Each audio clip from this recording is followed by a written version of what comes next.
Hello' everyone, মই আজি এটা মিনি ভ্লগৰ সহায়েৰে আপোনালোকৰ লগত এটা ৰেচিপি শ্বেয়াৰ কৰিবলৈ লৈছোঁ। আহকচোন চাওঁ মইনো কি ৰেচিপি শ্বেয়াৰ কৰোঁ। আৰু আমি এতিয়া বাৰীত সোমাই ইটো সিটো বস্তু ছিঙি ল'লোঁ। আৰু এয়া হৈছে কচু থুৰ আৰু এয়া মানিমুনি। আৰু আজি মই আপোনালোকৰ লগত এটা কচু থুৰৰ ৰেচিপি শ্বেয়াৰ কৰিবলৈ লৈছোঁ। এয়া হৈছে আদা নহৰু পেষ্ট, কেঁচা জলকীয়া, কেঁচা পিঁয়াজ আৰু কটা বিলাহী, কটা আলু আৰু মাছৰ দুটা চকু আৰু কেঁচা ধনিয়া আৰু এইখিনি হৈছে জনমতি শাকখিনি। আৰু এয়া মই আজি জুইত বনাম বুলি কেৰাহীখন জুইকুৰা ধৰি পাতি লৈছোঁ। যিহেতু জুইত বনালে খাই বেছি ভাল লাগে, সেইবাবে মই আজি ভাবিলোঁ জুইতে বনাওঁ।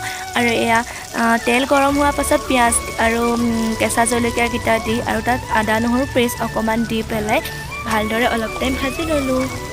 আৰু এতিয়া মই মাছৰ চকুকেইটাও তেলতে দি অকণমান টাইম ভাজি ল'ম। এইদৰে বনাই কোনে কোনে খাই পাইছে বাৰু কমেণ্ট কৰি জনাবচোন। আচলতে সকলোৱে খাই পাইছেই চাগে, হ'লেও মইনো কেনেকৈ বনাওঁ তাকে আপোনালোকৰ লগত শ্বেয়াৰ কৰিলোঁ। আৰু এইভাগে বনাই খাই পেলাই মই খুব ভাল পাওঁ আৰু বহুত টেষ্টি হয় খাবলৈ। আপোনালোকে যদি কোনোবাই খোৱা নাই এনেদৰে বনাই পেলাই খাব পাৰে।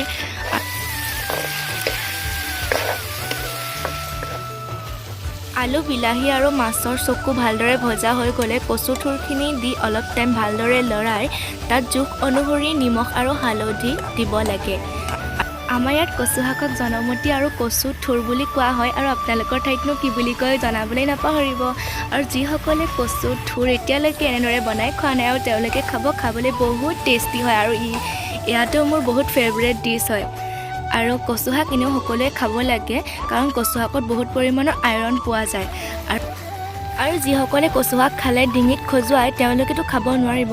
হ'লেও যদি আপোনালোকে কচু শাক বনোৱাৰ আগত গৰম পানী বা কচু শাকখিনি ভালদৰে কুটি গৰম পানী বা ঠাণ্ডা পানীত ডুবাই অলপ টাইমৰ পিছত তাৰ পানীটো পেলাই দিয়া হয়, তেনেদৰে বনালে আপোনালোকে বহুত পৰিমাণৰ খজুৱতিৰ পৰা হাত সাৰিব পাৰিব। আৰু তেনেদৰে আপোনালোকে বনাই খাবচোন।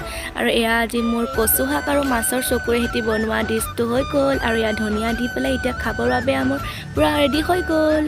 ফাইনেলি আজি দুপৰীয়া ভাতৰ থালিখন ৰেডি হৈ গ'ল। আৰু আজি আছে মাছৰ চকুৰে সৈতে বনোৱা কচু থুৰ আৰু মাছৰ জোল আৰু জলফাই আচাৰ। Thank you. যদি আপোনালোকে মোৰ মিনি ভ্লগ আৰু ৰেচিপিটো চাই ভাল পালে তেনেহ'লে like, comment, share and subscribe কৰিবলৈ নাপাহৰিব। আৰু কাষতে থকা বেল আইকনটো প্ৰেছ কৰি দিব। বাই।